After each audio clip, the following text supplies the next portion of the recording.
Okay, in the diagram, A, B, C, and D are on the circumference of a circle center O.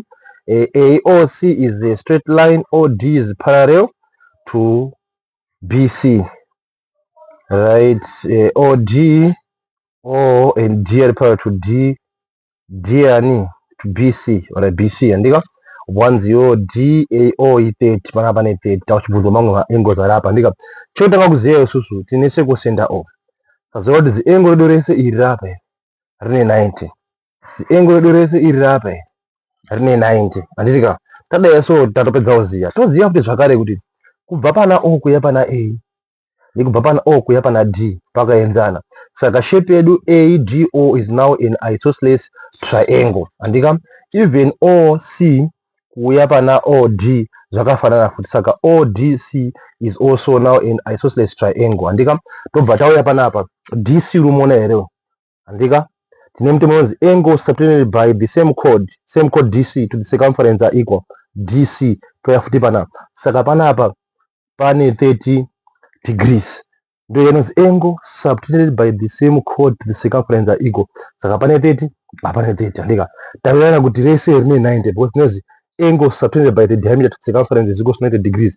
Saka takuti 90 minus ane minus 30 dzagara dziri dzirapa idzi tobudisa ani 60. Andika so panapa ane chia pane 60. Andika tobva tabva ipapo tobva tauya panapa tawirana kuti susu OAD is now an isosceles. Why? Because O na A na O na D malines akafanana ari kubva percent of the circle. Saka na panapa paine 30 apanonga paino zvakare chi 30 degrees.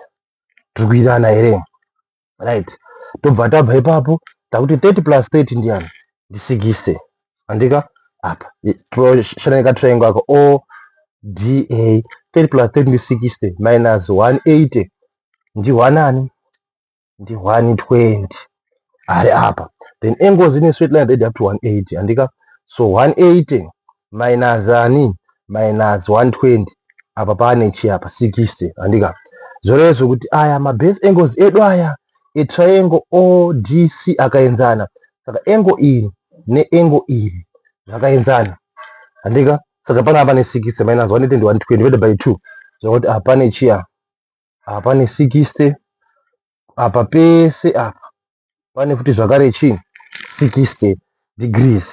And muri kupaonaka so zorezo kuti zvishwa panapa zvatoita panapa zviri kudini zviri kubuda both takati 90 plus 60 plus 30 tobudisa 180. Andikazvionaka right pade apa padina apa pesa apa pane 60. Andika tapana apa tochita seiko z angle murione here z angle takadai o totadai o tobva tadai o kubva panapa kudai o tobva tadai tobva tadai tadai.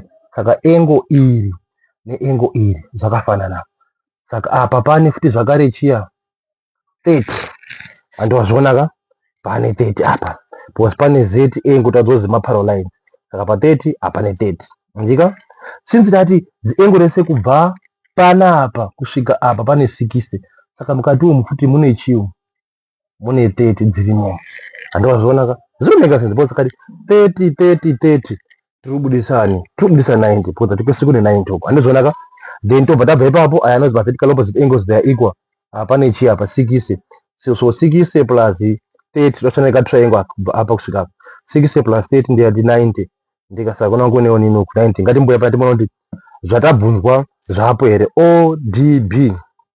Ndika O kari panapa D kedu kari apa B ODB ndoti pane 30.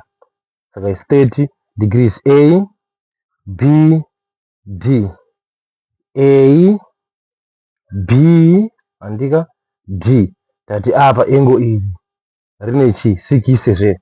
Saka pane 60 chi degrees ACB A andika CB, right? Apane chi angle subtended by the same chord to circumference are equal. Apa kana pesa pane 60 apo pane chia pane 60 ka ndizvo ka tati panapa same chord circumference ndizve 30. Saka pane 60 saka kuno kunoenda kuita futi chi 60 chi degrees sadeso tinonga tatodini tatopedza paya ndokuti circle geo yadini yafa yakaloda. Thank you.